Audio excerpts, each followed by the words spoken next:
Hey everybody, and welcome to Hell is for Children. This show is on every Saturday at 3 p.m. Eastern Time, which is 2100 hours Central European Time. My name is Geerte Frenken, and this show is all about the topic of protective mothers and their children. So, what's a protective mother? A protective mother tries to protect her child or children from their abusive father by many means necessary, which is an uphill battle in today's global corrupt family court system that thrives on paternal entitlement. And I want to start today's show, before I introduce my guest, with a court watch actually for my own case. My case is going to court on Wednesday, the 22nd. It's going to be a big contempt trial that's been postponed for 3.5 months now, but thankfully Judge Adams of Marin County Superior Court has not allowed any more delays. So I'm asking you all to please attend in person. You can find more information here on my website. Latest post gives you all the details on where to show up and what's going on. It's the Marin County Superior Court in San Rafael, California. So thanks everybody for, attending and supporting my case. And without further ado, let me bring you to today's guest. Today's guest is protective mother Lyra. She lost parental rights of her 3 children to foster care when she attempted to get a restraining order against her abusive ex. Now, Lyra is a true inspiration. After everything she's gone through, she has founded the Coalition for Protection of Children and Families in order to raise awareness and to offer support to other protective mothers. So welcome to Hell is for Children, Lyra. Thank you, Geerte. I appreciate being able to speak with you today. It's been a long journey for me. By looking at me, you wouldn't think that I am a survivor of domestic violence and 3 car accidents that were near-death car accidents, but the truth is that I am a survivor of domestic violence, and I was victimized by the Department of Children and Families when I asked for help to get out of the relationship in which I found myself stuck in. Instead of receiving help, I was directed to a homeless shelter, which had been the place where my children had previously been when their father had to go to the hospital, and they were left alone with people who come out of jail and go to the homeless shelter. It's not a safe place. There were no services offered to me to assist me in leaving the home which I was already trying to move out of. I had a trailer, and it was a 5th-wheel trailer, but I didn't have any money because the abuser had taken all of my money. And I informed CPS of all of this, and I was in a place that I wasn't even familiar with. I had moved from Vermont to California a 1.5 years prior with my husband. We came to California looking for a new life together. Unfortunately, he has mental issues that are very destructive and abusive, and I could not, in all good conscience, stay with him, but I did not know who to talk to, who to rely on, or where to go. And another man in the area where we were staying started becoming involved and helping to watch my children while I tried to figure out how to extricate myself from the abusive relationship. How old were your kids back then, and how many did you have? I had 2 children, and one of them was 7 and one of them was 4.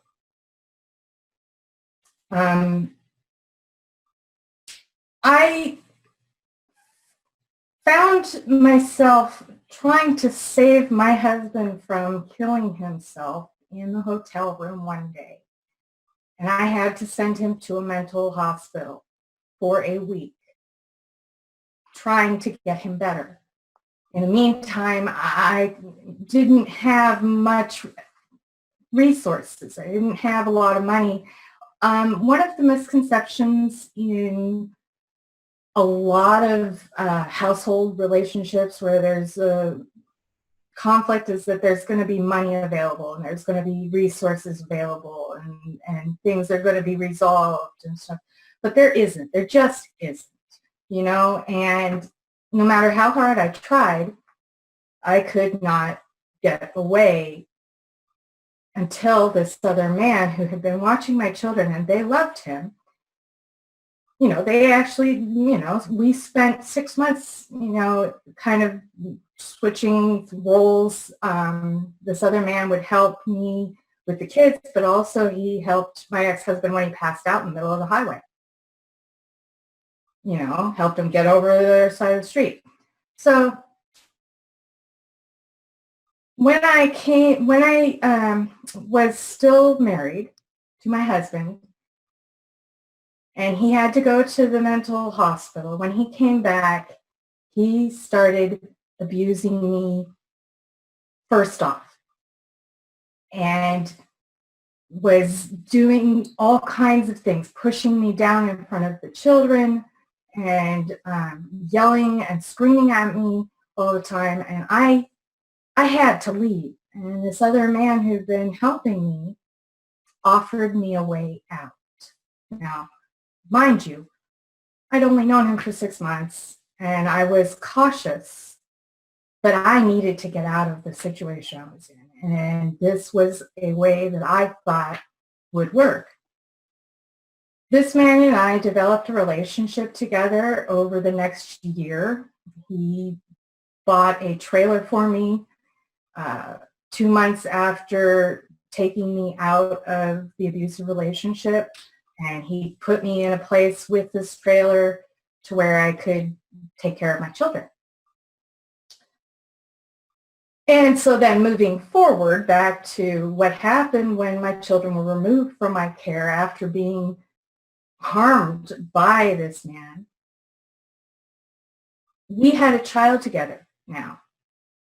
We were trying to make a family of our own and include everybody in the family.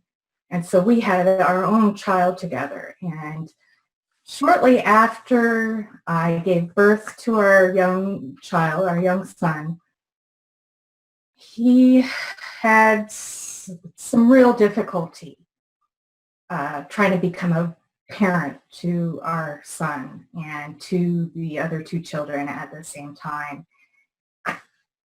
And I found out that he relapsed and started becoming abusive towards me and towards my son. And I tried to intervene to stop him from harming my oldest son, not our son, but my oldest son. And in the process, I was pushed out of the way, later strangled. He stranded me at our place of residence. And I called the police and I said, I need help.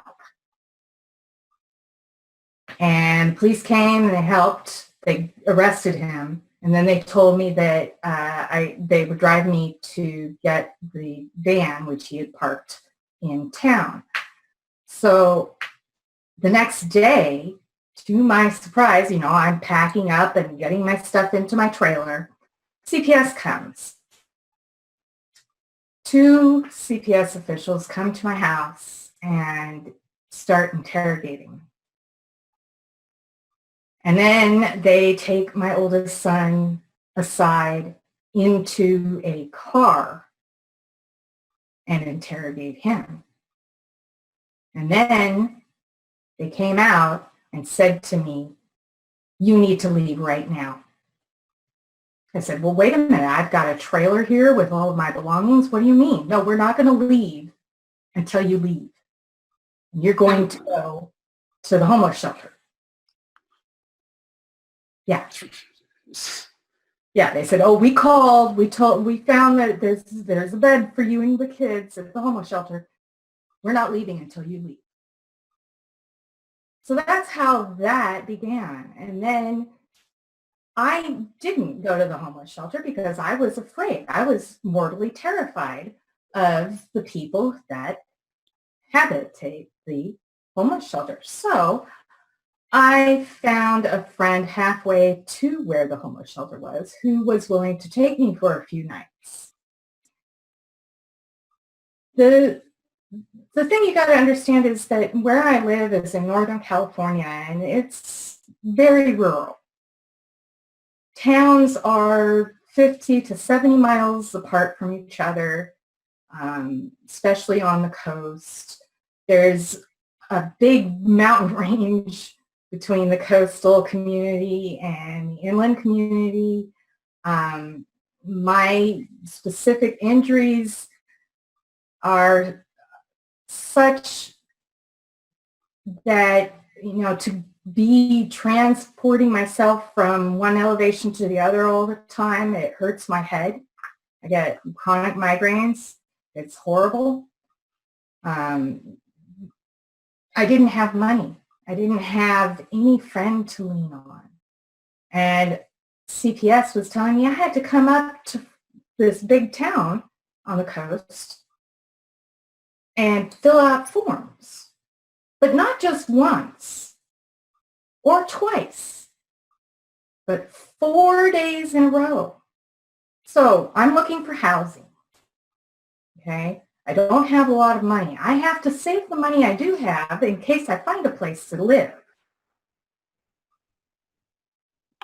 CPS is telling me I have to be going to Fort Bragg, this town, every day to write down what happened specifically. Okay, this is less than 3 days after the incident where this man had strangled me twice after harming my oldest son. What was happening to your kids during this time? They were with me. Okay. CPS would not, well, they offered to take them, but I was afraid because I had heard what happens when CPS gets involved and takes your children, even, and there are actually rules that they have to follow where they have to offer a parent all kinds of services and assistance to keep the family together, and I was not offered those. I was not only not offered them, I wasn't even informed of the fact that they are there. And this is, another part of the problem that I have found through my fight to get my children back. And the reason they were taken from me is because I wasn't able to get up to the town in the courtroom on the day because it was a whole week after the 4 days that I had already had to drive up to this town. And I didn't have any money. And so I was stranded down there with no money, just barely a roof over my head. I had a hotel room at that point. And I wanted to leave Mendocino altogether and take my children down to Arizona where my mom is. I had a van. I could have just driven. They said, no, you can't do that while your case is in this county. Said it a couple of times, both before and after they took my kids away from me for not being able to file a restraining order against the man who was abusive towards me at that time. Yeah, you should have gotten support instead. Yeah, I should have gotten a lot of support, but it's like one of the tragedies, I think, of this whole system. It's a broken system. Department of Child and Families, the concept is an ideal concept. We want to protect our children. We want to protect families. But that's all gotten convoluted with money and where that money is funded, where it comes from and where it goes, and what kind of incentives are offered for what different parts of child family services. And the sad reality is that the money goes to foster care. There is more money to be made from adopting children out. There is it's called incentivized adoptions. And I have a petition out that's requesting that the new president stop incentivized adoptions. There are actually a few petitions out requesting that. Can you share with the audience what the Families First Act is, how it originated, and how it has developed over time? I can't. To be honest with you, what I understand is more about what happened in '97 when Hillary Clinton and Bill Clinton passed laws that shortened the time in which a parent can comply with reunification services, and how that has enabled foster care to explode with children that don't even deserve to be there, with parents that are discriminated against for little to no reason, where social workers can investigate a family based on somebody's anonymous call. And where the parents do not have the rights to their children anymore. Now you talked about the financial incentive, because this is all federally funded. So CPS gets money for every child that they remove, right? Yes, and the department that adopts the children out gets a bonus for adopting each child out. The foster family that my children were originally placed with was an emergency foster shelter. Less than a month after they were placed in emergency foster care, I had moved to Fort Bragg. I had a trailer. I actually had two trailers, one that I was living in and another one that I was remodeling. I had a job that was part of my residence at the trailer park that I was in, and it was a residential trailer park. I was quickly making friends. I was complying with reunification services. I was there every day for my kids. I was even there when my ex-husband didn't show up.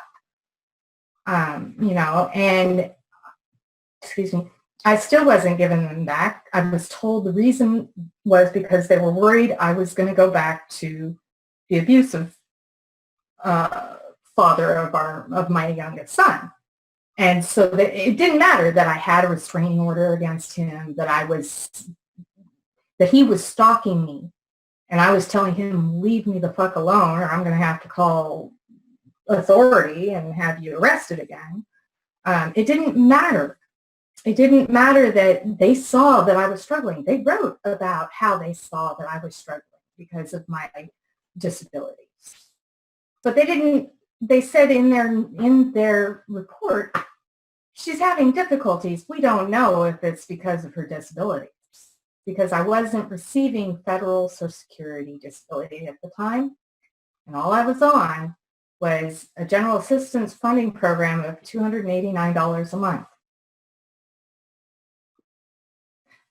And I still managed to be there for my kids. Let's look at some pictures of you and your kids, so the audience gets an idea. Let me see here. Move this out of the way. Here they are, the three of them. Yeah, that was 2 years ago. That my oldest son, the one in the gray in the middle, I was sending him letters for 6 months, but he's been seeing his father every month, seeing his abusive father every month. And now I'm not even allowed to send him letters because he doesn't want me to. So he has been alienated from you. Yes. And I've complained about it. I've contested all of it repeatedly in court. And because of the way that the judicial system works, it didn't matter. They say, oh, well, he wants to talk to his dad. Yeah, I mean, see, he's also a victim of domestic violence, not just from the father of my youngest son, but from his father. He was also a victim. And he was removed from his father's care twice because his father was abusive. Abusive of drugs, abusive of alcohol, and abusive of him. And it took multiple instances of abuse that had been verified by the Department of Child and Family Services before he was removed from his father's care. And one of the psychological components, I suppose you would say, is that a victim, in order to maintain survival, starts to identify with their abuser. And when a child is exposed to that and starts identifying with that, even if they are hurt repeatedly, they will still go back to the abuser.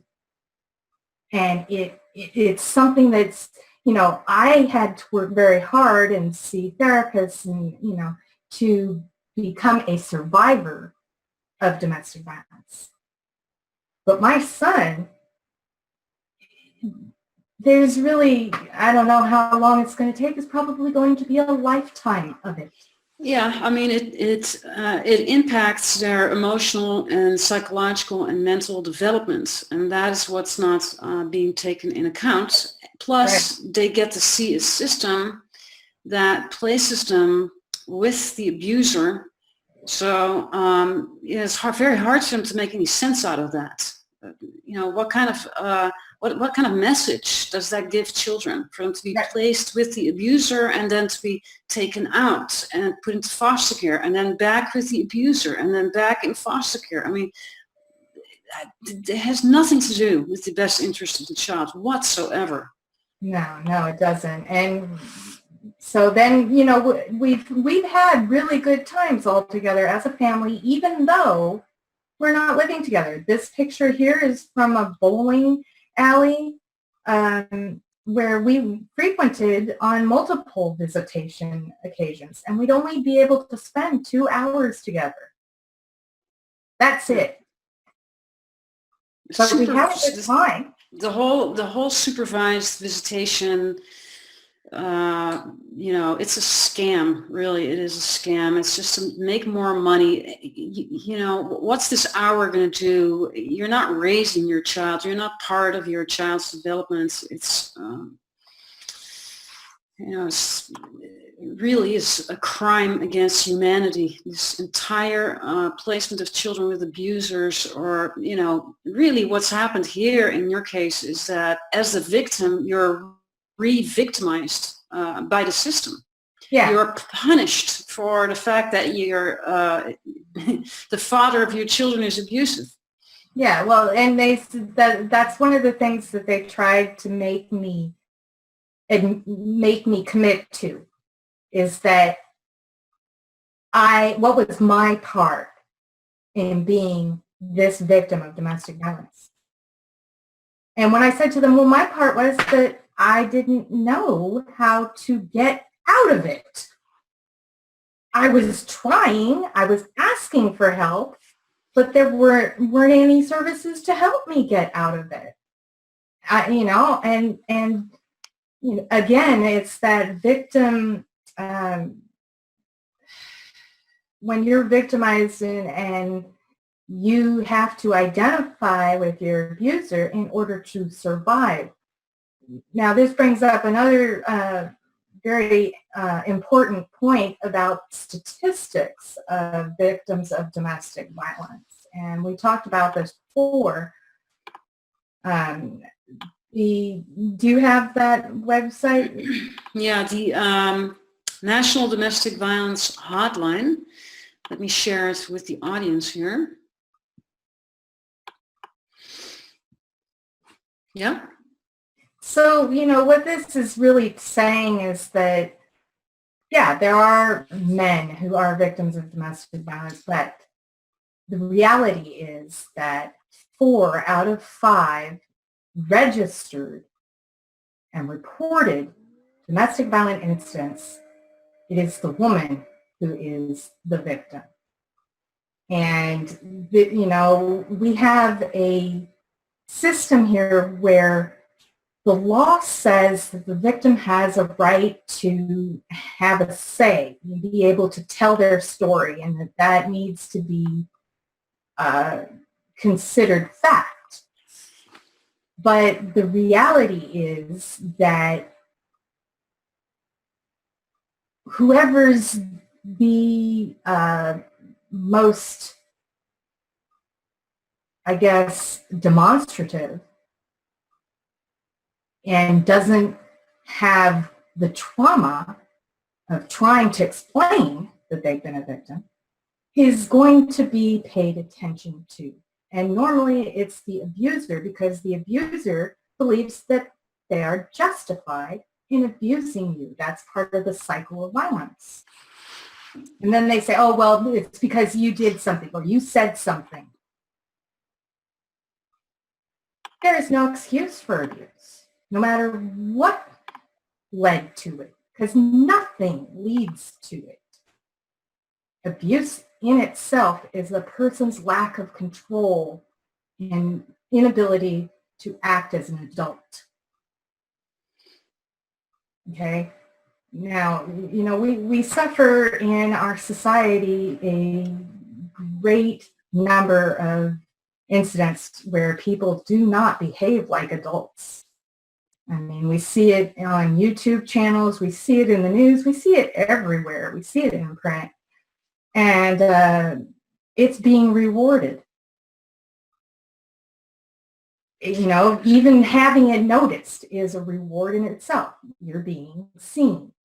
To be seen acting wrong or behaving badly is counterintelligent.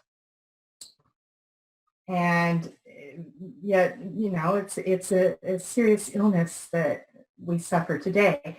And I believe that if more survivors of domestic violence incidents come out and speak out about their experiences, the better life will become for everybody, especially our children, because what we're really looking at is, let's act rationally. Let's talk rationally. If we've got a problem, I mean, take a breath. Take a time out. And I learned some of this in the services that the Department of Child and Family Services provided. So it's like, you know, there are some good things out there. It's just how it's applied in the judicial system or not applied is where things seem to fall apart. And they fall apart for a number of reasons, the funding being one of them, power and control being another one. You know, an abuser has power and control over an abusee. It doesn't matter if it's in a relationship, husband-wife, sister-daughter. It doesn't matter. The person who is the abuser has the control over the situation. And that's not right. I don't think that's right any bit. And I don't think it's right that we don't have the advocacy that we need. Absolutely. And, you know, you're making some really good points here, that the abuser is trying to get power. Well, he is. He is, you know, making his power be the most important thing in everyone's lives, unfortunately. And these types of bullies use the judicial system as another tool of control. And we can look here at academic research that the statistics show that 82% of abusers who fight for full custody get it. And, you know, there's a lot of research here. I mean, I can keep scrolling here. You know, for all these fathers' rights people out there who say that this is funded by women, I would like to see evidence of that, because there is no motherhood funding, but there is fatherhood funding. So these people are actually all people from the academic field that are reporting on the fact that children are placed in full custody of abusers. And the other point that you're bringing up is the funding of that pro-abuse industry, which is really what it is. Yeah. On this website here, and I share it often during the show because this is just wonderful research by one of the protective mothers who started digging into this. And these are all PDFs of that federal funding. This is all fatherhood funding. And often it is disguised as victim support for, you know, for example, domestic violence shelters. But so it's kind of a system that's gone haywire, or maybe it's an intentional pro-abuse system where the system can't function without victims. So, well, yeah, but there used to be, see, where I live, there used to be like 4 victim shelters. And in fact, since I've been living up in this city, I've met some of the original founders of one of the original domestic violence shelters that no longer exists here. It didn't exist when I asked for a bed. You know, there wasn't one because there wasn't the shelter. But they're gone. All of them are gone except for one. And it's a very small shelter, and it's inland, and it's always full. And there's always an overflow of victims. And those who weren't able to get in a shelter, and if they have kids, are more than likely to lose their kids. What I don't even understand in your story is, like, you had a place to live. So why would you have to be going to a domestic violence shelter if you have a place? Like, because there's no funding to assist me to move my trailer. That was part of their excuse. Another part of their excuse was there are not sufficient services available to keep the children from being removed from my care again. Yeah, it's a quote. And I won't show you the paperwork because I'm in litigation. I believe you. No, and you know, it was like when I came up originally to get a restraining order together, I was bullied in the office into, you know, making this huge story so that the officers could write it down and then print it up. And then the next day I'd have to come and review it. And, you know, it was like, yeah, it was crazy. And, you know, so I was being bullied when I was asking for help. When I had my kids, I was being bullied by CPS. And they said, you have to come up. You have to come up. You have to come up every day, every day. Because the Department of Child and Family Services, most government offices are only open 4 days a week. But all 4 of those days, I was up with my 3 children, one of whom at that point was 6 months old.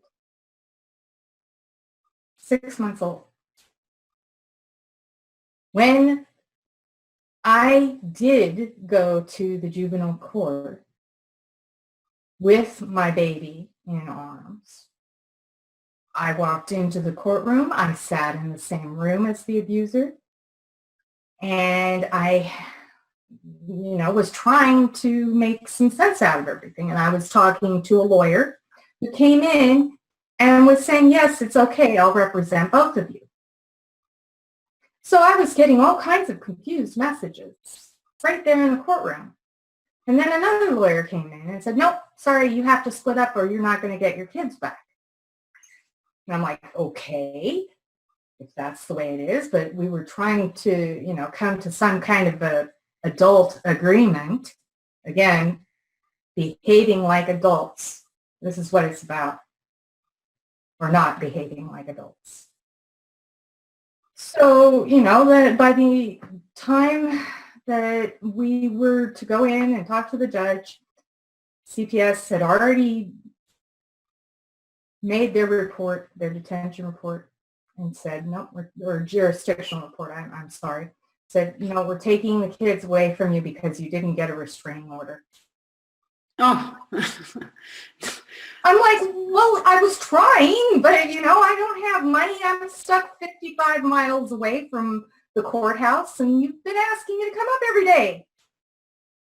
Every day. How am I supposed to keep on doing this without you helping me? First, you're going to get your kids taken away because you did ask for a restraining order, and then it gets used against you because you didn't get the opportunity to get the restraining order. So whatever you do, you're always stuck between a rock and a hard place, so it seems. Yeah, and that's been the way it's always been. And see, one of the problems we have in this country, and I don't know, it probably is worldwide, but we're just talking here right now, is the misconception that everybody who has to take medication, whatever that medication is, but if they have to take it every day, then they are not fit to take care of children. And that's one of the things they use against parents like myself, who has every documented reason that this medication works and keeps me functioning with my disabilities. It didn't matter because it's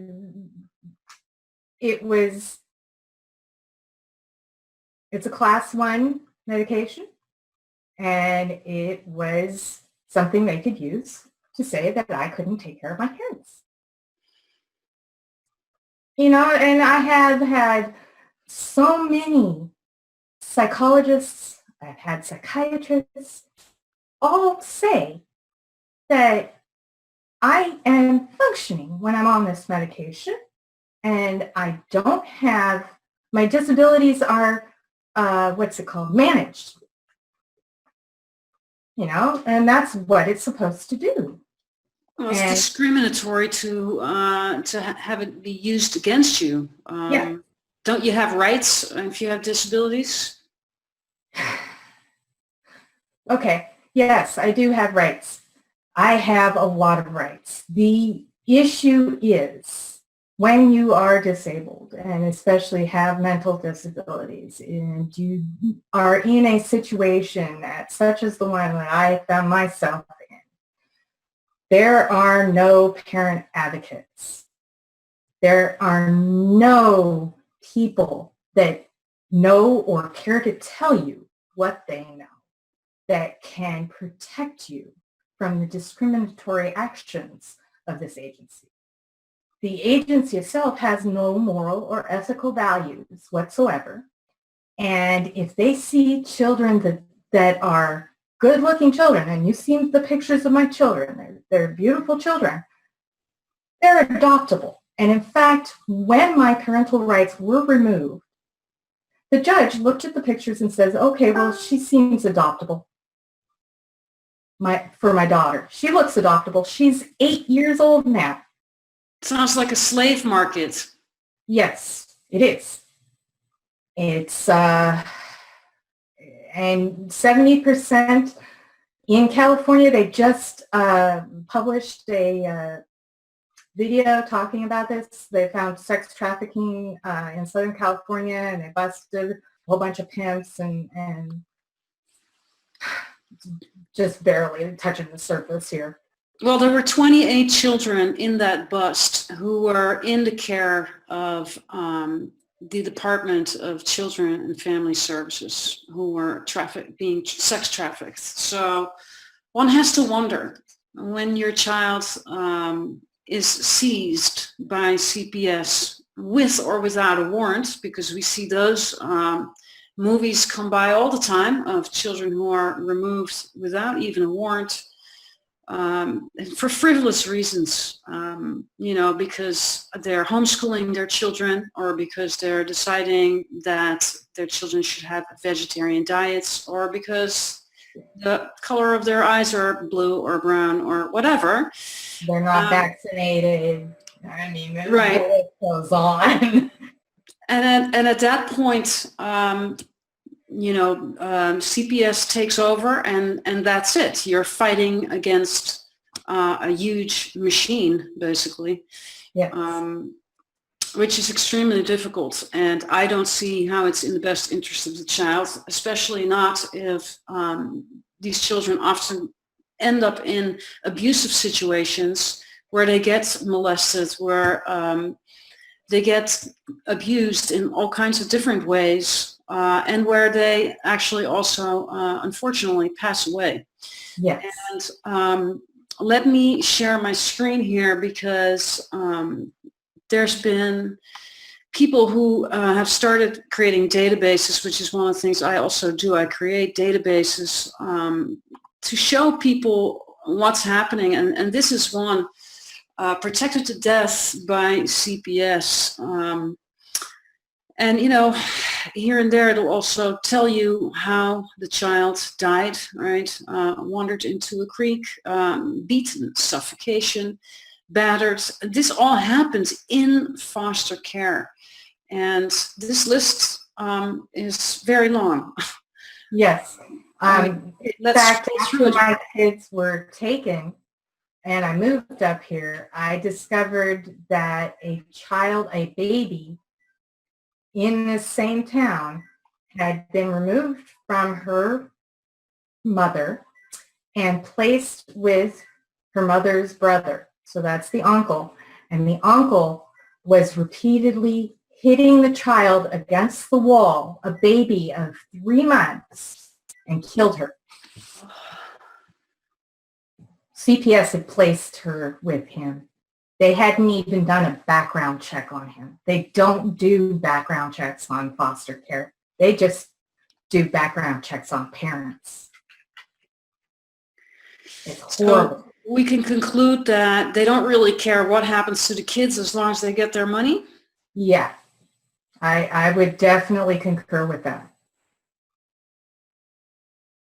And they target certain people. It is very selective, and some of it has to do with whether or not the parent is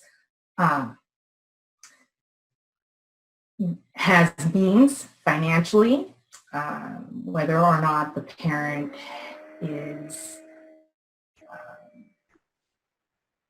disabled, straight up, whether or not that parent has family nearby. All of these things, it's profiling.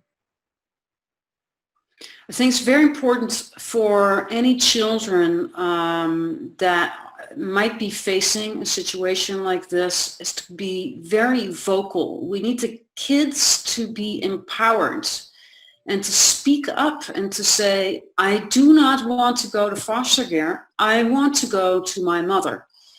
It's even when they do speak up, it's very selective. Like I say, they're happy if an abusive father and his son want to get together and talk. But when it comes to a child saying, no, I don't want to be in foster care, I want to be with my mom, they don't even pay any attention to that. When a child is kicking and screaming because they can't be with their mother, because they're being removed forcefully at the end of a visit, I've experienced that. I was told in no uncertain terms that I had to prepare my children to leave me at the end of every visit. It was very disheartening. Well, it's extremely traumatizing for these children. And, these are adverse childhood experiences, which is, interestingly enough, researched and reported on by the Department of Justice. So it's counterintuitive if the Department of Justice states that these types of experiences are traumatic and on par with sexual abuse, just the psychological abuse of being removed from a mother.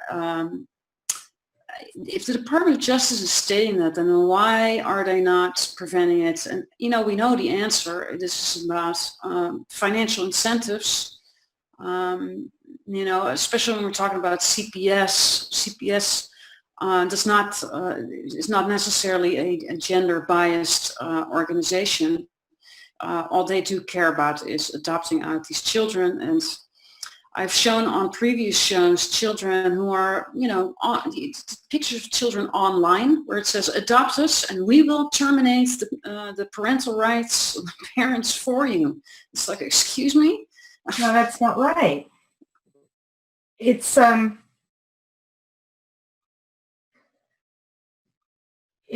barbaric, and it's been going on for centuries. The ruling class has always acted upon some kind of entitlement, that they have the means and therefore they deserve to take care of the children. And it goes way, way back in history, and it demoralizes people who dissent, and has been used to take over whole civilizations, including the Native American tribes. The United States of America has routinely, and even as late as the 1930s, was still routinely taking young children from their native families and placing them in boarding schools across the country so they could never see their family again, destroying the family connection, the heritage, the whole line and history of that family, to defeat dissenting entities. And it has to stop. It's horrible, but it's real, and it's getting worse today. More parents who speak out. I've been speaking out in favor of peaceful resolutions and living in peace and harmony and sustainable living and environmental action, and just bringing people together for years. And divide and conquer is how the masses are controlled. And that's what we see here today, is divide and conquer all over again. Yeah, that's one of my conclusions as well. If you destroy the family structure, you create not only traumatized parents, but traumatized children, and usually traumatized children will pass on the abuse to the next generation. And this becomes like a pro-abuse machine, and the oil is the trauma. And it sustains not only the foster care industry and CPS and all this federal funding and this fatherhood funding and all the programs that are attached to it, but it also, creates, I think the main purpose is to create children who are easily brainwashed into becoming compliant citizens. So much money is made out of this. It's also the pharmaceutical industry that's making money out of this. If you traumatize kids, there's going to be a big chance that these kids are going to be on antidepressants at some point, or other type of psych meds. Or maybe they will start acting out during adolescence and start doing drugs. So that feeds the drug industry and the rehab industry. It is just endless, right? And as we have been scrolling through this insane list here, I just had to do that because the scrolling by itself, shows you how intense it is, and that's just the tip of the iceberg. Well, and the foster care programs and systems are also a testing grounds. I strongly believe they are, because for new drugs, in the last year, it became legal to give children from the age of 10 up a class 1 drug if they are going in for surgery, if they are hurting, like dental surgery and stuff. The class 1 drug, Vicodin, and these kinds of drugs actually cause more death than using herbs, natural remedies. All of those herbs and natural remedies, they save lives. But there's this pharmaceutical industry that says they don't, because they don't make any money off of herbs. They make money off of toxic chemicals that they put in your body. And it's atrocious to see that our children are being used as guinea pigs. I contested repeatedly in court. I contested vaccinations that have been proven to cause the illness that they are meant to prevent and cause other illnesses that are unrecognizable or undeterminable. And, I was denied. They said, oh, yeah, you have your parental rights, but we don't see that there's any problem with your kids getting a vaccination, so that right is now denied to you. I want to share my screen here and show the audience this website called medicalkidnap.com, which is on this topic that you are discussing. And there's a lot of really good articles on this website which evidence exactly what you're sharing right now. The experimentation that's happening on children, the kidnapping that's happening via hospitals, the organ harvesting that's going on. Wow, which is an entire show by itself, just this particular topic. No, it's scary. It's really scary. Yeah, there are whistleblowers, and I want to share my screen here. And for those viewers who are not aware who Nancy Schaefer is, Nancy Schaefer was a Georgia senator who actually discovered that CPS was trafficking children, and she started exposing this. She went all around the world and spoke at conferences and Family Law Congress to talk about this, to talk about the corruption of Child Protective Services. This lady is our hero. Yeah. We're printing T-shirts right now. This lady is our icon. She unfortunately was murdered because she blew the whistle on this $3 trillion global industry. Was her husband also murdered in that too? Yeah, her husband was murdered as well. They labeled it a murder-suicide, of course, to cover it up. But this lady was very active, not aggressive whatsoever. So it was clearly a cover-up, and everyone knows it. She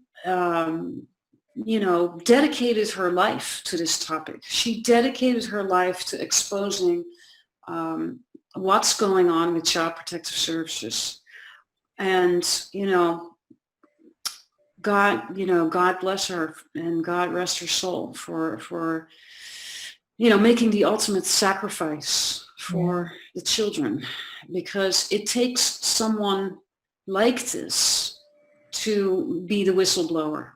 It can be you and it can be me, but if it's a senator, right? I mean, that gets taken serious. We need people, policymakers, people in leading functions to come out and share what's going on. That would really be helpful.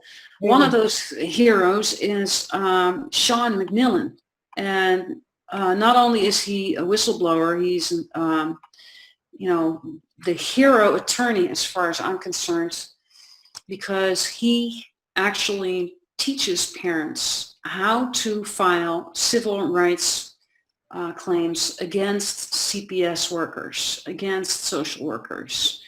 For anyone who's watching this show who is considering to fight back because their children have been stolen by Child Protective Services and fostered out, Sean McMillan does workshops all over the United States.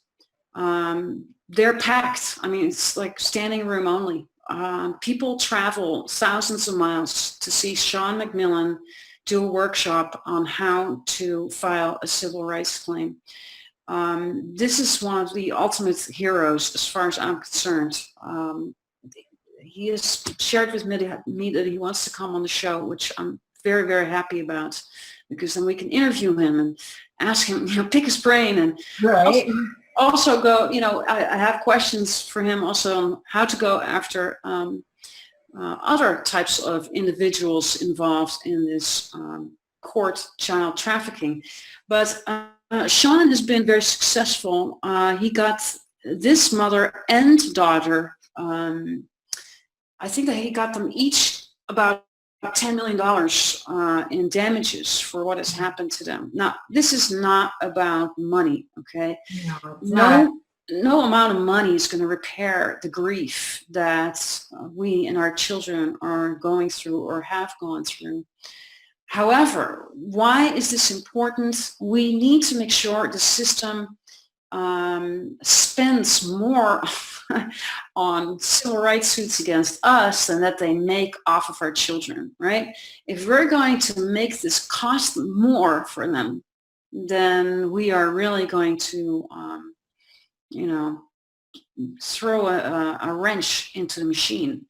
Well, the Coalition for the Protection of Children and Families is about supporting parents who want to file civil claims, not only against CPS, but against officials. And what we need is for parents to read the Constitution of the United States first and foremost, figure out whether or not your civil rights have been violated, because that's where you need to know. You need to know your rights. I didn't know my rights when I got in this entanglement. I had to go back to college. I went to college. I studied psychology. I studied some other things, but I studied law too.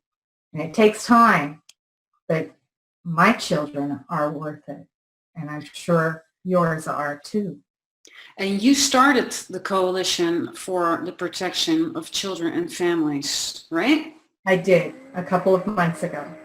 This is just amazing. I mean, here you are, you've lost custody of your 3 children to foster care because your exes were abusive instead of you, which is outrageous. I mean, there are no words for how I feel when I listen to your story.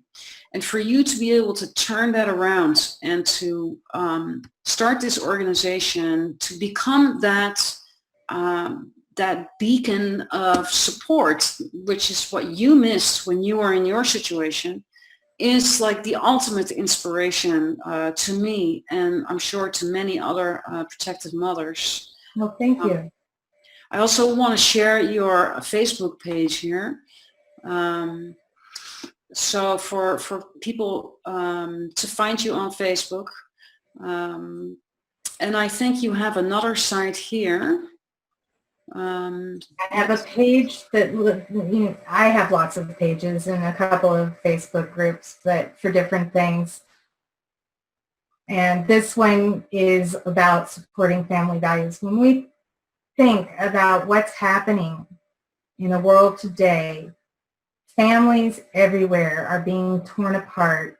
Instead of having conflict resolution happen, we're having it's childish behavior. It's not mature. This is not being adults. This is he said, she said. Who's going to believe what, And I think that as a society, we're more intelligent than that. It's just the trauma causes us to revert back to our youth because, we don't have the ability to process trauma very well. And I've studied a lot about that in psychology, and that's why we have the dysfunctional society we have.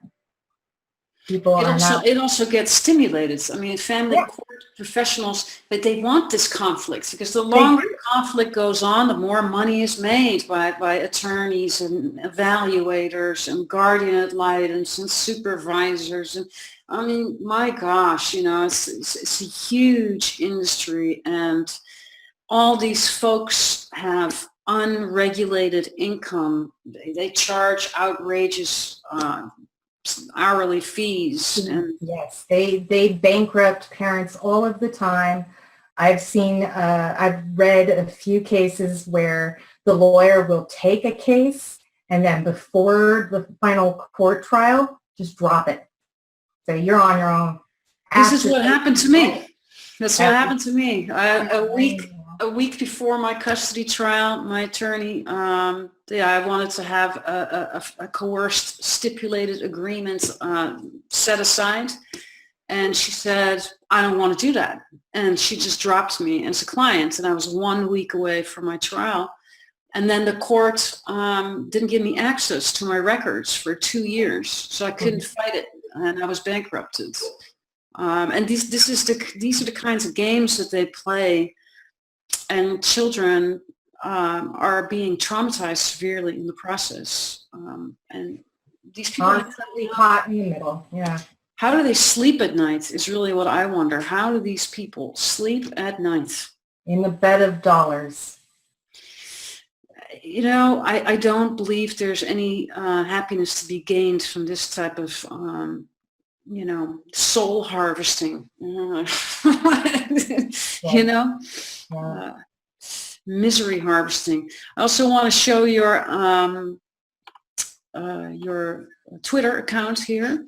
Support family values, support family VA for everyone.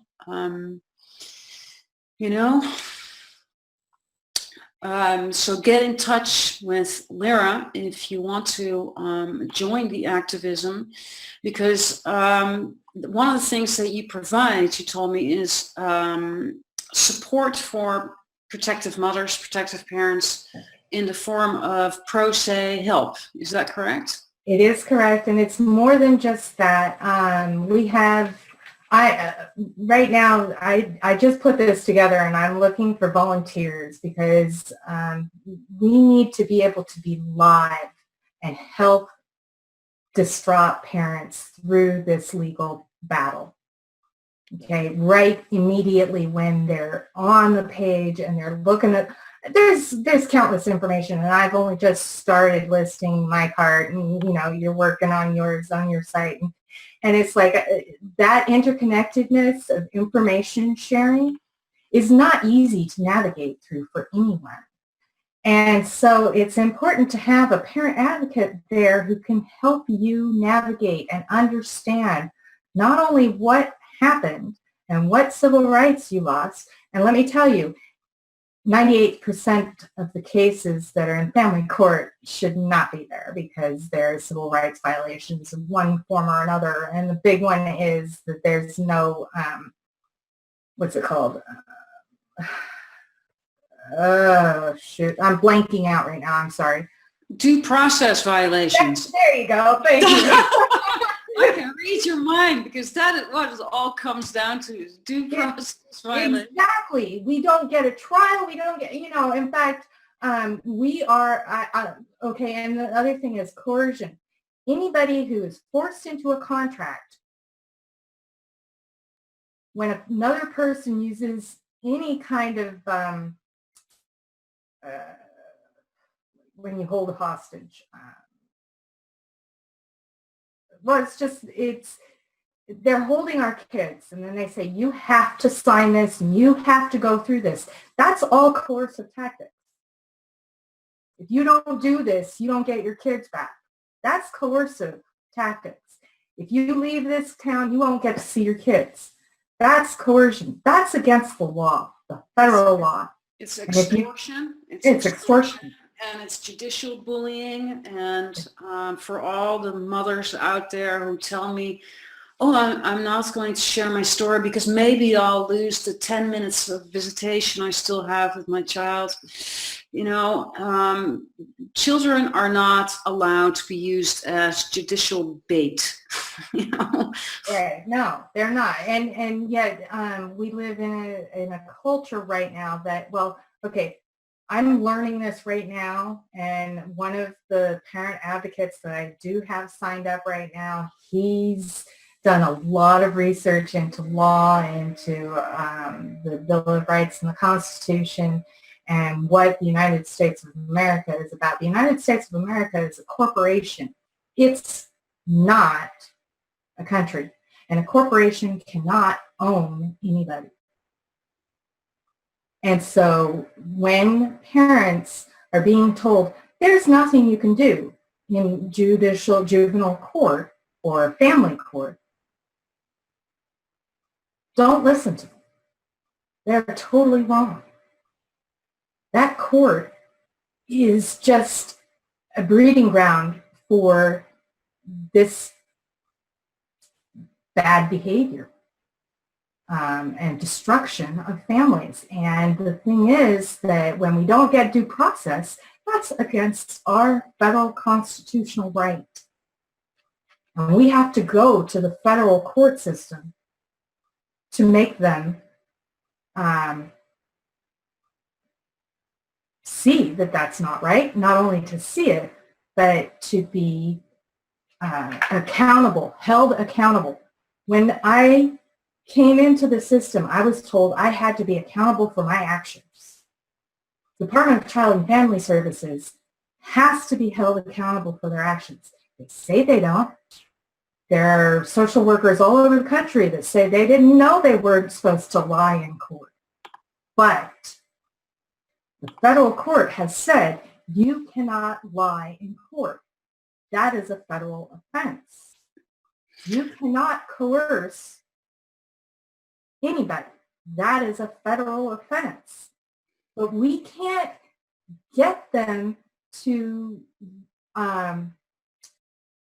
do what they don't want to do. And when the money is in foster care and in adoptive care and in sex trafficking and child trafficking, and nobody's taking them to task for being in gross violation of the parental and parental rights everywhere, they're going to keep on doing it.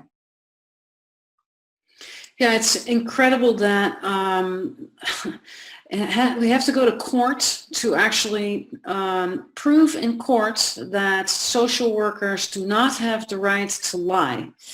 And as we're talking, I'm scrolling through my huge list of links here because I want to bring people to the case where this was just decided, where the federal court finally decided that it's not allowed to lie in court, which any normal person would understand, you would think, but this is something that actually has to still be battled out in court, apparently.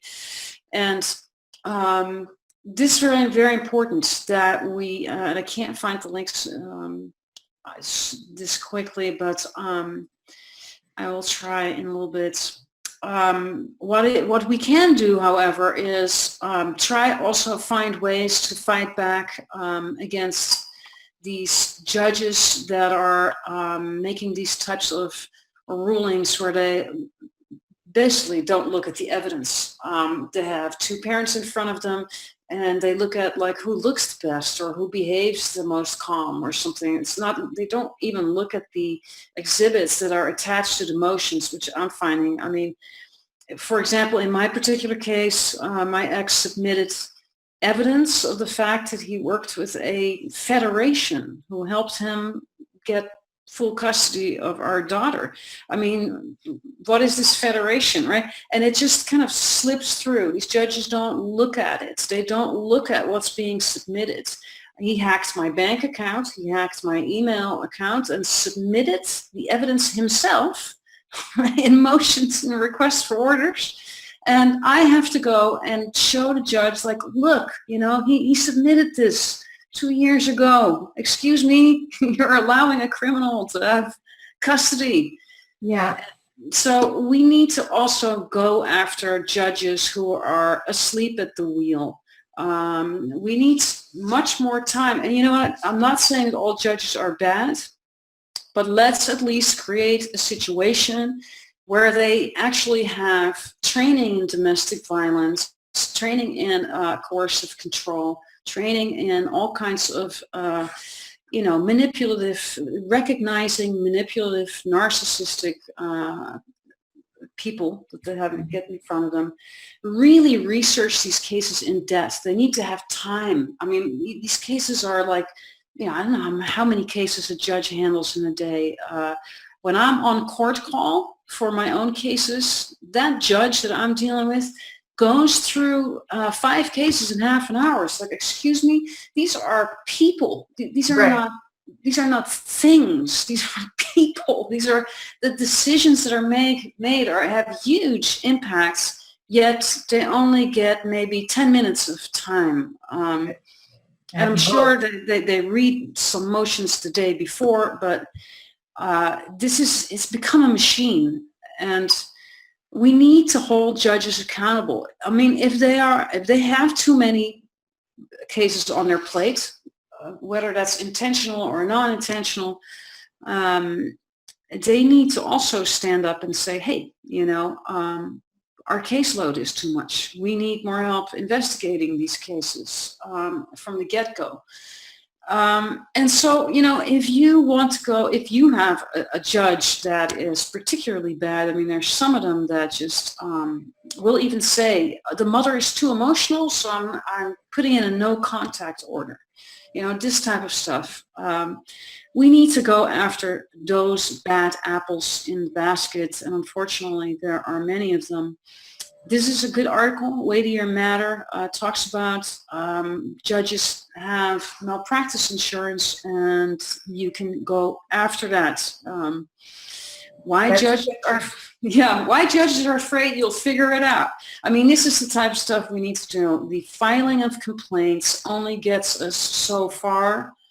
I know you're in California in Mendocino County. You probably are aware that the Commission on Judicial Performance is now being audited by the state of California for the first time in, I don't know, half a decade, 50 years, I believe, half century, I should say.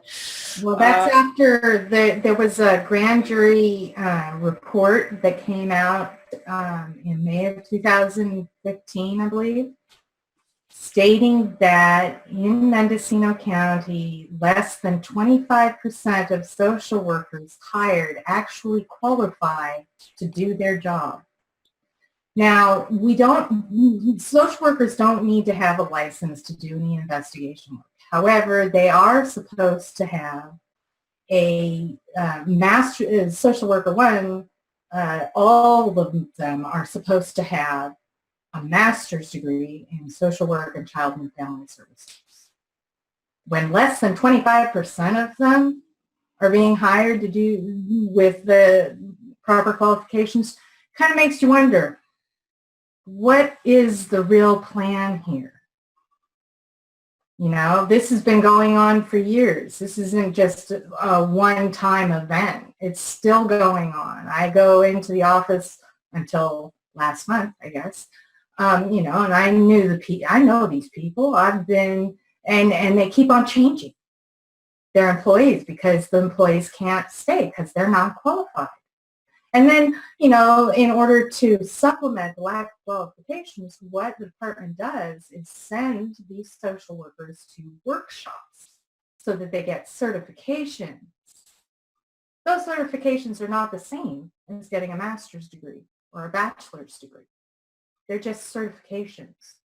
And more, that's what the Department of Child and Family Services does. And it's not just in Mendocino County, but it's like they put a bandage on it. The grand jury report said, you got to fix this. This has to be fixed by 2017. Well, it's 2017. Not a whole hell lot has been fixed, And they've been doing that. I mean, there was a grand jury report before that from 2001 that was talking about unqualified and not enough agents. Well, there's only enough agents for a smaller amount of kids to be removed, but they don't care whether there are enough agents. They just want to keep removing kids. And, you know, when my parental rights were taken away by the judge, you're talking about judges needing to be accountable as well. The judge said to me, I asked for a Marsden hearing. Now, for all of those who don't know what a Marsden hearing is, a Marsden hearing is a request to change counsel because your counsel, public defender, has not done their job. You have to bring proof. So I asked for a Marsden hearing, and the judge gave me one, and I went in and I said, well, my lawyer has a conflict of interest, and she's not doing her job, and this is a very important hearing because this is about my children and my parental rights to them, and she hasn't been, you know, doing her job. She didn't even prepare for this trial. She didn't even talk to the psychologists that I had been seeing for 3 years who said I am fit to have my kids. At the end of that Marsden hearing, the judge said because I didn't have the emails right in front of me, what I had was some other paperwork that I had to print out because my lawyer couldn't print it out. And that was my explanation. I'm like, well, my lawyer couldn't print this stuff out, you know, so I had to get this information I thought was important because it shows my work, what I have done to comply with this reunification plan. She didn't do that, so I had to put it together, and then she couldn't even print it out, so I had to print it out, and I didn't have time to print out this other thing because I don't have a printer at home. I'm sorry, you know, I'm not rich and, you know, get the new fandangled iPhones and all that stuff. I live conservatively because I'm disabled and can't get a job right now. You know, does that mean that I shouldn't take care of my kids? I don't think so. But she said, no, I'm sorry, you can't have new counsel. You can't have new counsel. Yes, our cases are overloaded. Yes, you're going to have some problems with communication. But that's just the way it is. Excuse me? This is about your parental rights. Right, exactly. She, you know, she's like, every parent has a right to adequate counsel, but our caseloads we have too much caseload. And so it's just not possible. That's what she said. It's just not possible. I am sorry to say that it is our right. It has to be possible. There's shitty attorneys out there. I mean, you know, not only do they abandon us, they don't represent us to the best of their abilities. I mean, I've had attorneys tell me, look, I got to go in front of that same judge next week, so I really can't fight as hard as you would like me to. It's like, excuse me? That right there is a conflict of interest. So I'm all for what you are suggesting and doing with your organization, which is fighting pro se. Yes. You know, it took me a while to wrap my head around it because obviously I'm in another country and I'm fighting my case in the United States in a language that's not my own, and now I have to learn California law on top of all the other things I have to do to survive and, you know, make it through the havoc that some hateful man has inflicted in my life. But I'm finding that now I'm getting the hang of it. It is extremely effective. I have accomplished more in 6 months than any attorney has since the case started in 2009. You know, I highly recommend it. So when people get in touch with your organization, what kind of support, pro se support do you provide? Yeah, well, we suggest, like I say, that you start by learning the Constitution of the United States. And there's a link and a downloadable PDF file, and that is the most important piece of pro se representation that you can have for yourself. We have some people who have had personal experience fighting pro se that are willing to assist you in locating and printing out forms. We are not lawyers, and so therefore cannot legally write up your documents. You need to put those together yourselves, but we can help you with wording. We can help you with finding the resources. If you go down to, on the left-hand side, there should be, in courts and forms, go to the Federal Supreme Court. If you click on the Federal Supreme Court link, that will take you to a page that talks about some laws, civil rights laws about coercion and how you can redress your the violation of that law, which protects you from coercive tactics. And then on the left-hand side of the screen are cases regarding parental rights and how they have been won, except for Troxel and versus Granville was where it changed. Okay, that last, and parentalrights.org is one of the links that I offer on the other page, the front page of that part. Now this is a part of a bigger organization that I've been working on for years. That's why Earth College is up there. I have magnets that I sell and everything. I do a lot of different programs, and this has just become a forefront in my work since my children were removed. And so I just am collecting and sharing those links that where you can take action, like this one here, the CAPRA. This is a national civil suit, national civil class action suit against the Department of Health and Human Services, which is in control of and funds CPS and DCS. Okay, so, and they're going by region. You see the different regions there. And you can register, and they offer some free forms every once in a while. You want to get out of the family court as fast as possible. And you have a right to do that at any time if your civil rights have been violated. And like I say, 98% of the cases in which children are removed from families, parents' civil rights have been violated. I also include on my page this referral number that's right up there that you can put in. There are others that are out there doing this as well. There's another page that I have just discovered, that parentalrights.org, that is working to change legislation to actually make a law specific, and it is down at the bottom here on the left-hand side of the screen. There's a link. Should be.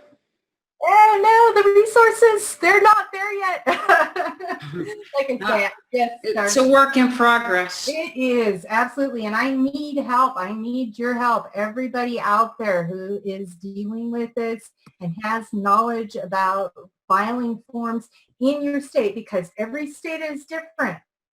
The forms for even the federal government claims are different in each state. And, you know, it's comforting for parents who are going through this in whatever state you're in to be able to talk to somebody that's in your state, because they're going to have more of a grasp on an understanding of your state's legal process.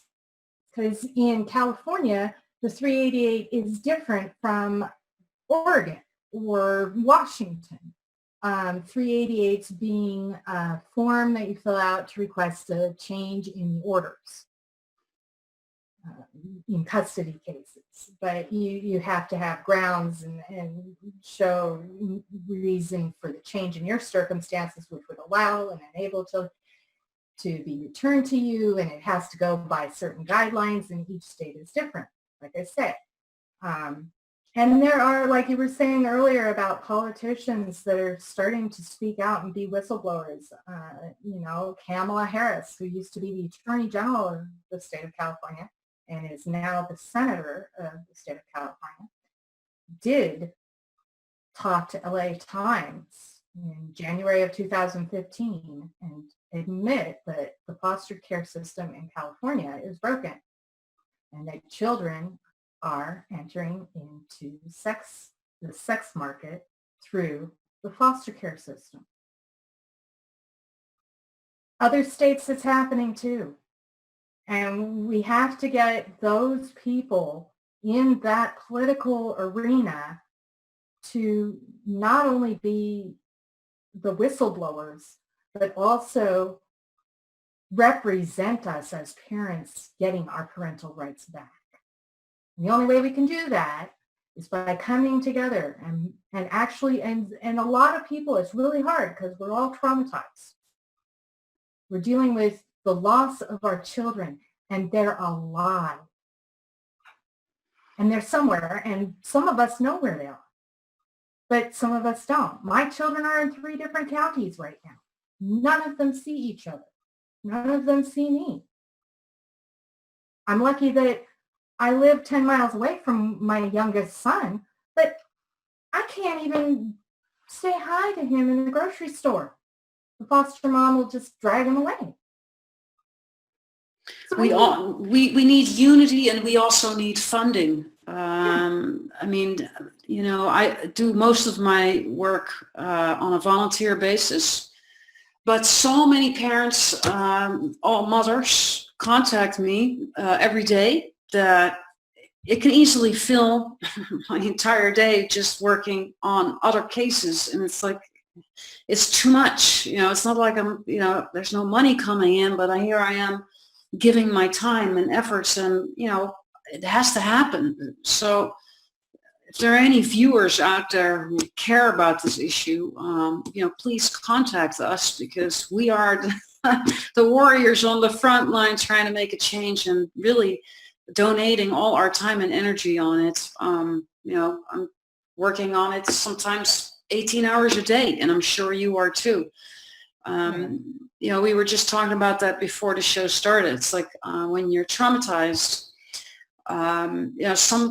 some moms can't handle it and they can't function, but others like you and me actually become very active and productive, and which is a great thing. And this is what we need. And we need more moms to be vocal, talk about their experiences in domestic violence shelters or in family courts, on this show or other media outlets, or create websites and let your voices be heard, because otherwise people don't know what's going on. Right. That's done. But and to all women who have been victims of domestic violence, it is up to you to overcome that trauma. You are stronger than that. You did not deserve it. None of us deserve to be abused and victimized, whether it is physical or mental and emotional. Women are very often emotionally trapped as well as physically trapped, financially trapped, because we are women, because we have babies, because it takes time to recover from giving birth and being pregnant, because we are demanded at all hours of the day and night for our children's attention. All of these things the abuser sees as a weakness and can use against us. And unfortunately, there are not the tools and resources out there right now to make us strong, and we have to make those ourselves. And you can overcome this. I did. I suffered being abused for many years. I was trapped for many years in an abusive relationship. I had very little contact with other people because I was so trapped. And I still saw that I could make some difference. And, there's always a light at the end of that tunnel, however dark that tunnel may look right now. There is hope, but you need to get it. You need to go out and grab hold of it because it's not going to just come to you. You have to make the effort. Yeah, and when you make the effort, it will come. I mean, there's literally thousands of protective mothers on Facebook, for example. Some groups have, 3,000-4,000 moms that all lost their children just in one group alone.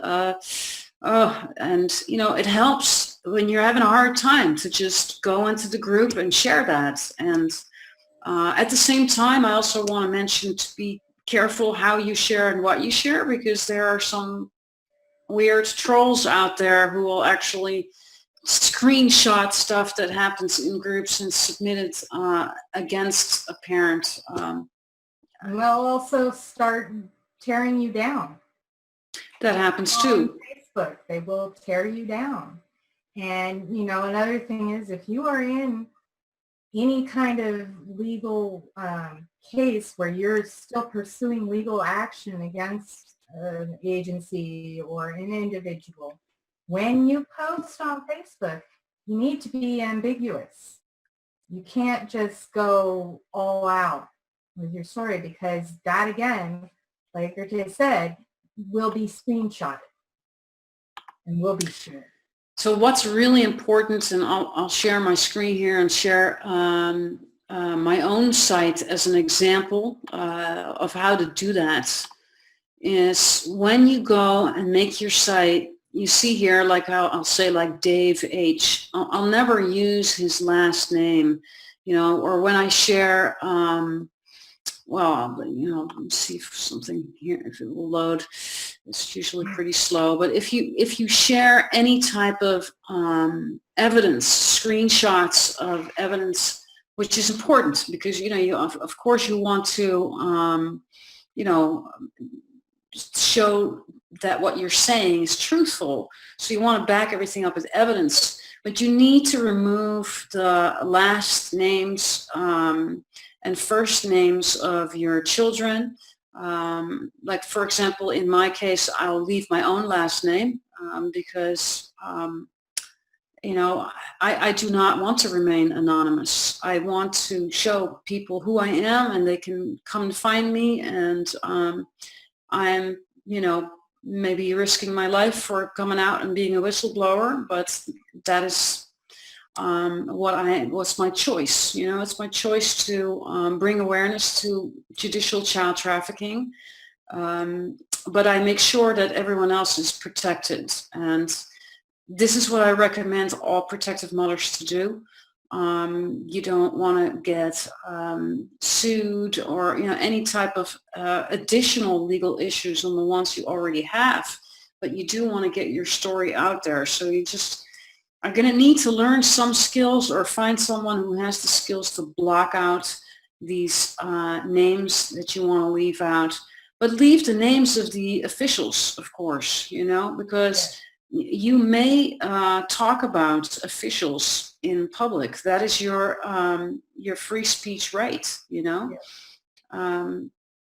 So, this is not my daughter's first name. You need to make sure that the individuals remain protected, of course.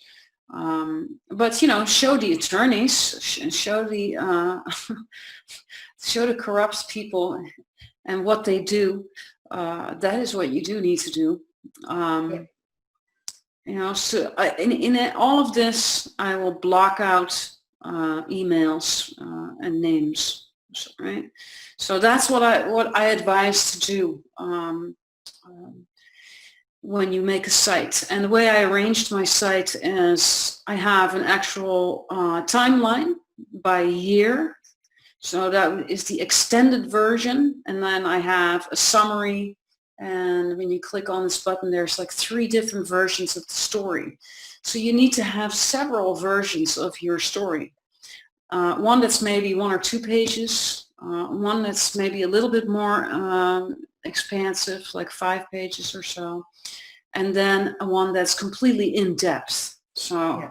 when I share my case with someone who maybe can offer some help, it's sending them a link, like go here and see that, and you know what I mean. I'm not digging through endless amount of paperwork, because if I was to print all this out, I'd probably fill like 5 cardboard boxes.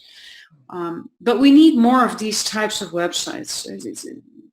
The more that we have and the more that we can share, the more awareness we can raise. It's extremely important to get these databases up and running. And I was going to show the fatalities, since we were talking about trauma and the fact that some moms are not taking good care of themselves, and unfortunately, sometimes commit suicide, So this is a little database that I have here on my site. It's called Fatalities.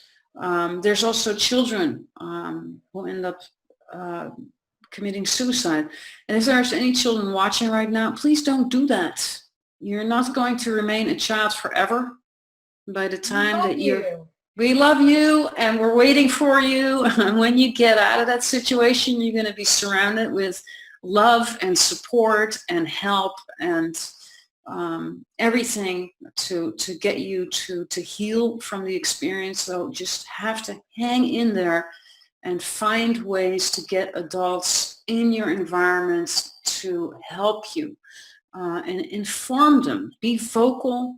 If you do get a chance to speak to a judge, tell them that you want to go home to mom. Tell them that there's abuse going on.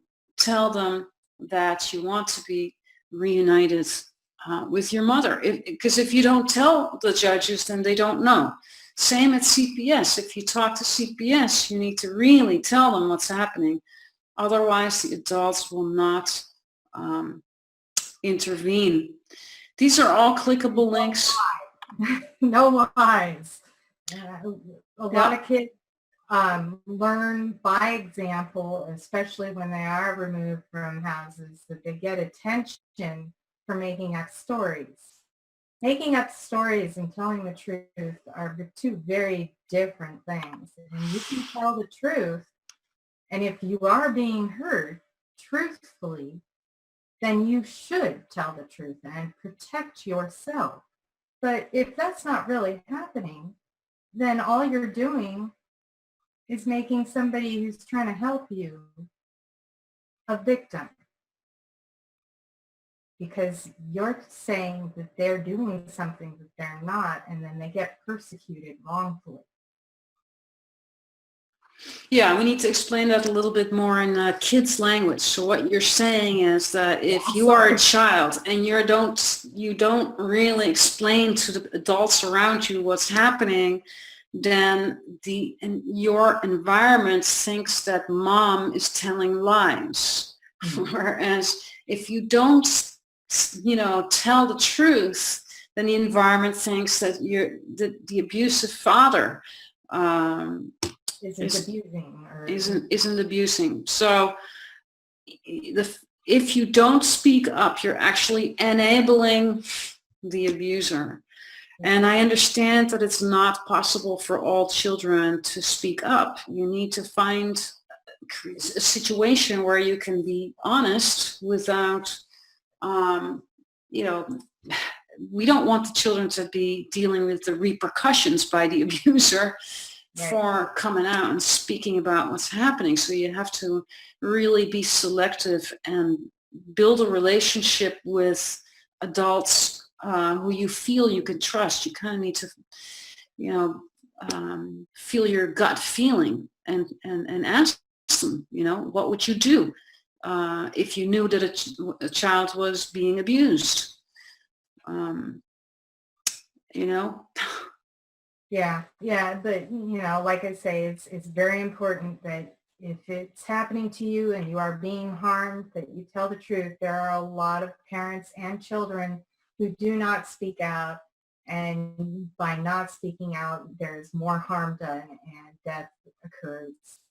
And this is a very tragic situation. And the only way that we can turn this around is to speak up for our rights and to speak up for our survival. Well, I like the idea of your organization and the fact that you're providing this pro se support, which is really wonderful, and bringing the focus back to the civil rights. Of course, we also need CEDA and, ERA. We need ERA passed, the Equal Rights Amendment. We need equal rights for women in the United States. Yeah. We need the United Nations Rights of the Child instated in every country around the world, including the optional protocol, in order to be able to use these treaties to fight. So those are really important things to fight for in your local community and also with policymakers. Another thing we really need to do is go into law school and talk to law students. Also people who are going to school for their masters in social studies or psychology, right? The folks that are going to be the future players in this industry, if they are awake and aware of what's going on, they can start making changes from the inside out. This is very hard for us from the outside to fight this huge machine. Right. Well, and another thing that I think is important is, if you feel that there aren't people to talk to help you, look for a place where you can get some education to help yourself. Whether it's online or at a college, there are grants all over the place to get back into college, and you can educate yourself online, and you need to start exploring and learning your rights because nobody else is going to stand up for them but you. It's very apparent public defenders don't get a rat's ass, honestly. And in the CPS courts here in my area, all of the public defenders and the social worker lawyer and the children's lawyer are all in the courtroom with the judge for half an hour before it even opens up for a case. And if you really think that there's no bartering going on, then you're seriously mistaken. There's bartering all over the place in that meeting at the beginning. And some of the public defenders get what they want and other public defenders don't. And that's just the way it is. And the only way we can make that change is by demanding that we get due process placed back into juvenile court. That really, honestly, when it comes to the parenting of our children, that is not a judicial sector. That the government should not be involved in that unless there's true, serious cases of abuse and not general neglect, but intentional neglect and, sexual abuse, like real serious proof of such things before the court even gets involved. But, that's not going to happen as long as we don't say anything. We have to act. We can't just say, oh my, poor me. Look at what the justice system has done to me. We can say, oh my God, this is wrong. How can I change it? Another thing we should fight for is to get all family court proceedings to be recorded. Yeah. For total transparency, which would really prevent these due process violations that are occurring to us. And these are things that we can fight for. These are things that we can approach policymakers about and, force this to be installed and implemented. You also have a right in any meeting that you have with Social Services Department. You do have a right to record the conversation. but you have to ask. Okay? Every time that you meet with CPS workers, take that recorder in with you and make sure you have it recorded. I didn't, these are things that I didn't know. I didn't have any idea. I was in the dark, and it wasn't by choice, because, when you're stuck in a domestic violent relationship and you're the victim, you're trapped and you don't know where to look, and nobody's out there to say, oh, here, you go to here, you talk to these people. That doesn't happen. It should. I mean, in a perfect world, it would. But we don't live in that world. And the only way that we can make any difference here is to create it, and we can only create it if we get out there and make it happen. Yeah, and also to become aware of your own personal situation. If you are in a relationship and you are suffering from psychological or emotional abuse, then you are also a domestic violence victim. This is a good website here, speakoutloud.net. I like the title, No Bruise, No Victim.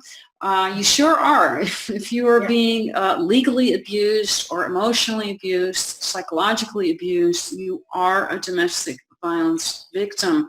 Legal abuse is domestic violence by proxy. It should be considered a form of domestic terrorism and handled by Homeland Security. These domestic terrorists need to be taken into criminal court and punished for the human rights inflictions, that they are causing. So these are some of the kind of solutions that I'm also looking at and trying to bring awareness about, at least.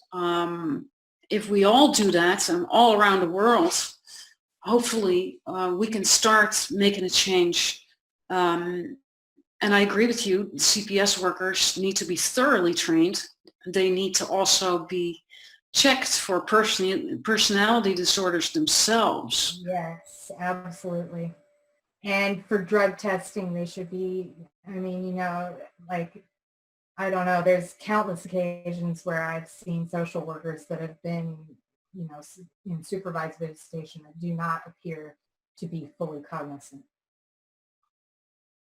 Wonder what's going on there, and there's some that have been even caught for drug dealing scams that they have on the side. And, it happens, and it happens a lot more often than anybody wants us to know.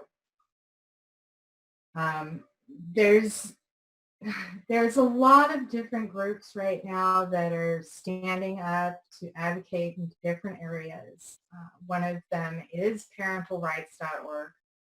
They are, at this time, in 4 different states lobbying for parental civil rights to be an amendment. I think it's Amendment 28 to the United States Constitution. So, we're out there. We need to be becoming a stronger link together, because it's happening everywhere.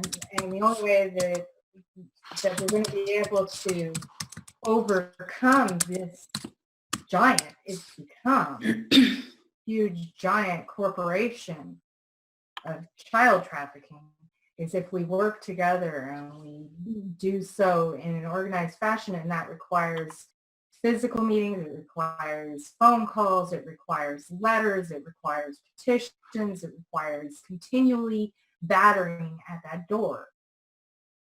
There's a saying, if you throw enough shit at the wall, some of it's bound to stick. Mm-hmm. We have to be that shit that's going to stick to this wall, this child trafficking wall and judicial wall that has been placed in front of us. And lobby around the bills that are introduced, that are on the right track, like this one, Resolution 150. where, child safety is the first priority of custody and visitation. I mean, these are, for anyone who's not familiar with our topic, they probably wonder why we even have to vote on this topic, but trust me, we still are in the dark ages on children's rights and children's safety.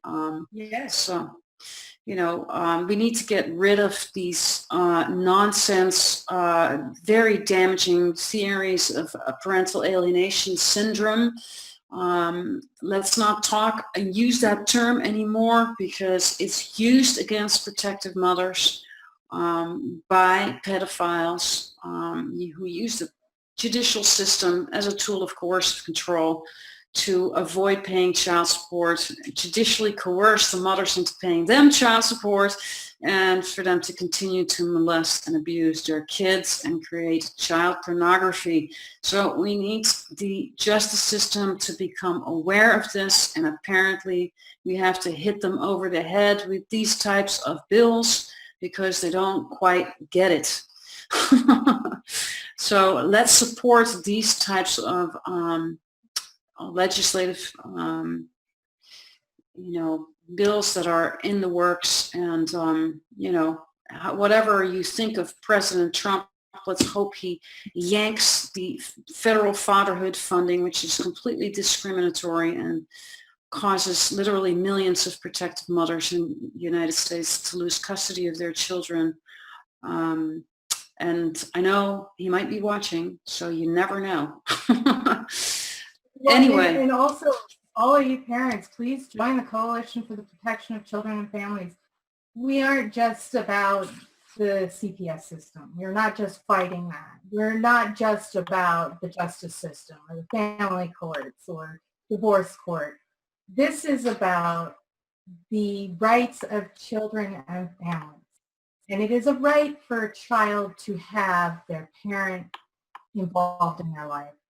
And there are now some, I guess, Ashton Kutcher is very famous for movies and for that 70s show, but he's also head of an organization that is exposing child and sex trafficking all over the world right now.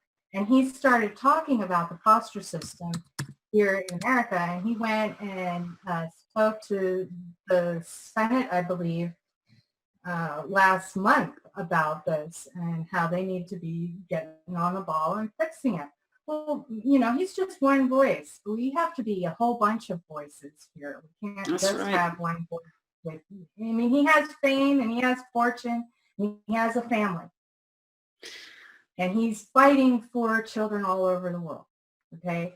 But we are the parents that need to be standing up and saying, listen, this is wrong. We're the ones that are being affected.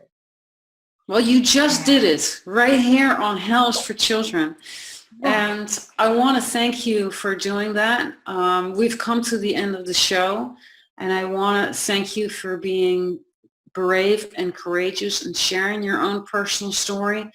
But what is really impressive about you is that you have turned your traumatic situation into a productive organization where you're helping other mothers, other parents who are victims of abuse and the CPS system and family court system. I have so much respect for you. Seriously, I can't even imagine a nightmare that you're going through, having your 3 children in 3 different foster care families, and none of you have contact with each other. I hope that somehow this show contributes to having that nightmare resolved. You deserve your children back. I mean, that's clear. This is a ridiculous situation. And, I hope somehow the show contributes to you finding the people who can help you achieve that, and for other mothers to find your organization, and for us to unite, make that tsunami wave of change to kind of beat down that wall of judicial child trafficking. So thank you Yeah. for being on. And Thank you. well, It was a pleasure to be on your show, Geerte, and we're not alone. None of us are alone. that's right. And we need all of you parents out there who are dealing with the same issues, and we are, a lot of us, dealing with these issues today, to speak out. You have a voice. Use it. Learn your law. Learn how to represent yourself. The judge is going to look at you with praise if you are there prepared to fight and defend your children at all costs.